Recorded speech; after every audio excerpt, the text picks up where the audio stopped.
rescue you. Be strong and let us fight bravely for our family and the cities of our God. The Lord will do what is right in his sight, or good in his sight." Then Joab and the troops with him advanced to fight the Arameans, and they fled before him. When the Ammonites saw that the Arameans were fleeing, they fled before Abishai and went inside the city. So Joab returned from fighting the Ammonites and came to Jerusalem. After the Arameans saw that they had been routed by Israel, they regrouped. Hadadezer had Arameans brought from beyond the river. They went to Helam with Shobak, the commander of the Hadazar army, leading them. When David was told of this, he gathered all Israel, crossed the Jordan, and went to Helam. The Arameans formed their battle lines to meet David and fought against him, but they fled before Israel, and David killed 700 of their charioteers and 40,000 of their foot soldiers. He also struck both Shobak, the commander of their army, and he died there. When all the kings who were vassals of Hadadezer saw that they had been defeated by Israel, they made peace with the Israelites and became subject to them. So the Arameans were afraid to help the Ammonites anymore.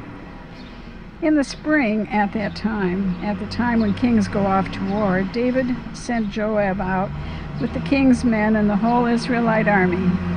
They destroyed the Ammonites and besieged Rabbah, but David remained in Jerusalem. One evening, David got up from his bed and walked around on the roof of the palace. From the roof, he saw a woman bathing. The woman was very beautiful, and David sent someone to find out about her.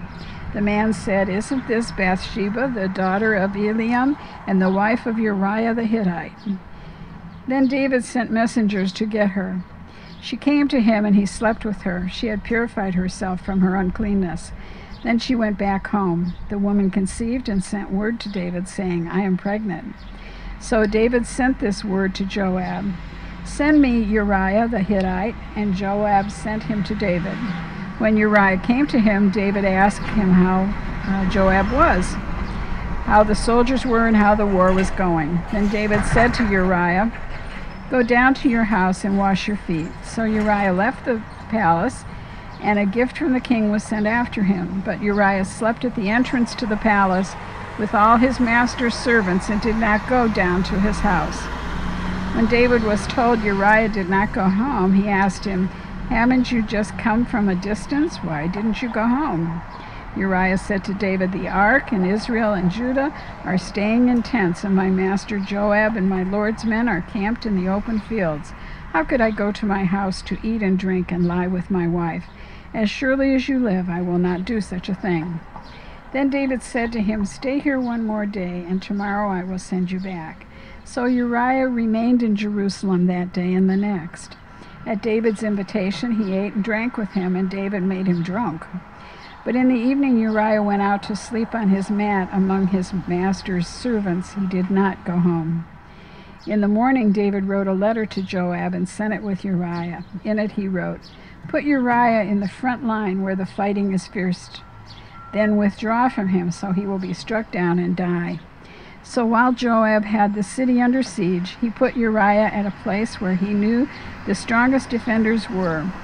When the men of the city came out and fought against Joab, some of the men in David's army fell. Moreover, Uriah the Hittite died.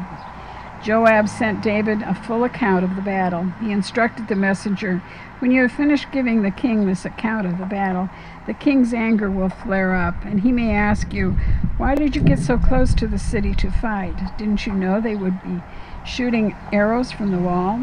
They killed Abimelech, son of Jerubbaal. Didn't a woman throw an upper millstone on him from the wall so that he died in Thebez?